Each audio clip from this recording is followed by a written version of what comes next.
Hey Aries, welcome to your weekly reading for November 10th to the 17th. I am Charlene Lizette. Whether you are new or whether you are returning, a massive thank you to you.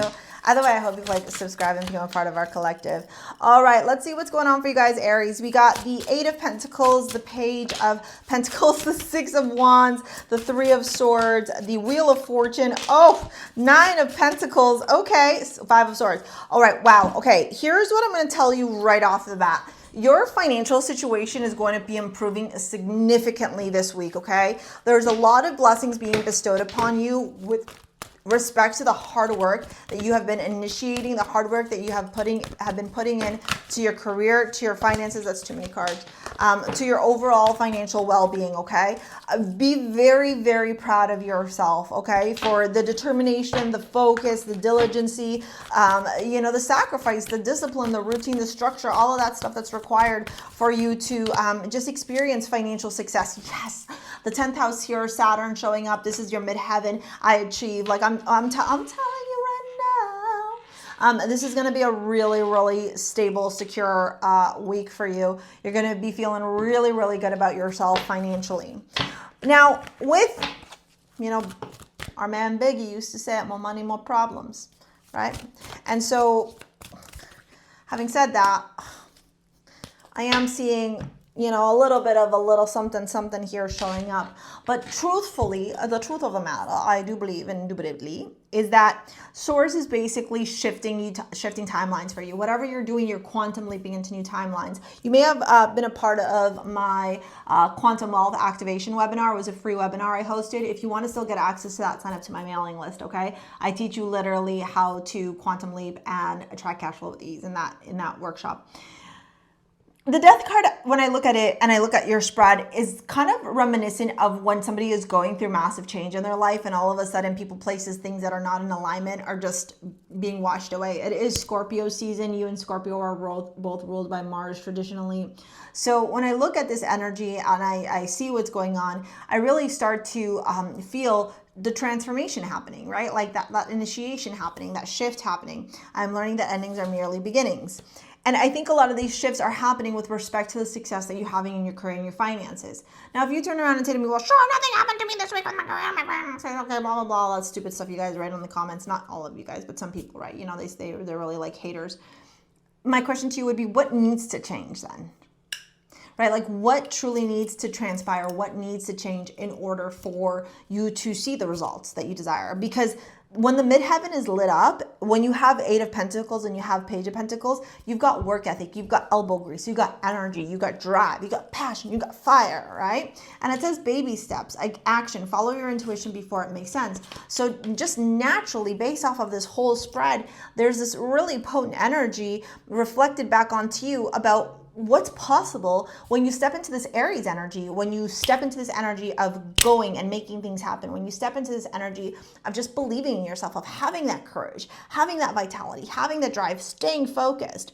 Now, the Six of Wands, the Three of Swords is you reaching a huge goal here. This is accolades, this is success, this is victory. And then we follow it by the Three of Swords quickly coming through the Wheel of Fortune. It's kind of Source saying, I know this sucks.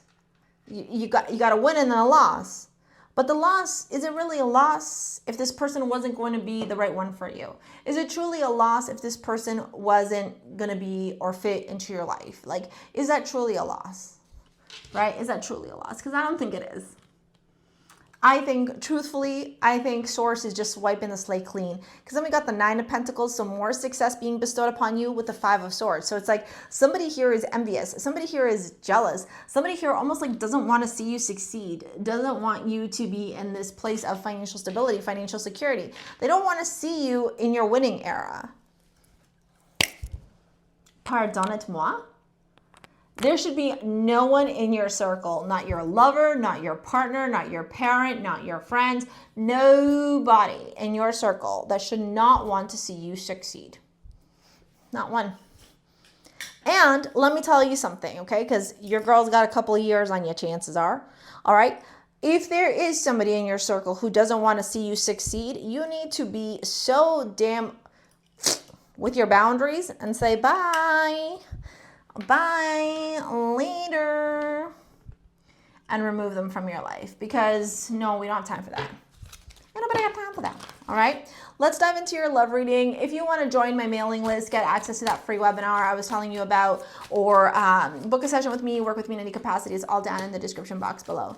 We've got Temperance, we've got the Ace of Wands, and what else we got? And the Eight of Cups. Yeah, see, I knew it. I knew it, Aries. I could smell it. This could have been a romantic interest, a partner, somebody here, you know, who you were like, yeah, sure, I think I'm going to go the distance with them. And then they just reared their stupid, ugly head. Jealousy. And maybe it's a Sagittarius. Could be a Virgo as well. I'm getting heavy Saggy energy. Temperance and the Knight of Wands. Seven of Cups, Eight of Cups. Yeah, I think you're like, wait, no. I can't, there's no way I can go. Virgo is also showing up heavy, so it could be Virgo, it could be Saggy. You're here showing up as the Empress. Like I think they moved really fast, and then they realized, wait, I dated a guy like this before once, I remember. He was so, like, we had this really nice, beautiful connection, but he was a Leo. Pride. He couldn't handle the fact that I was more successful than him at work. He couldn't handle the fact that when they sent out the sales reports, my name was above his because I did better in sales and income than him. He couldn't. And he ended up marrying a girl who, you know, he made more money than, who, you know, she had a very basic job, very vanilla, because he couldn't handle it. Remember, not everyone can handle you, babe. You're an Aries, honey. You got to find the right man to handle you. The right man who understands you, the right man who gives you space. Okay? Stress, turbulence, tension, arguments. Yeah, I almost feel like they can't handle like the success that you have. You can't be with somebody like that. I promise you, it's never going to work out. As an Aries, you have so much drive, so much passion, so much vitality. You're so magnetic. You're so incredible. You're so confident. You're so charismatic. You're so driven for success. You need a man who can hold space for you like that. A man who isn't afraid to shine beside you.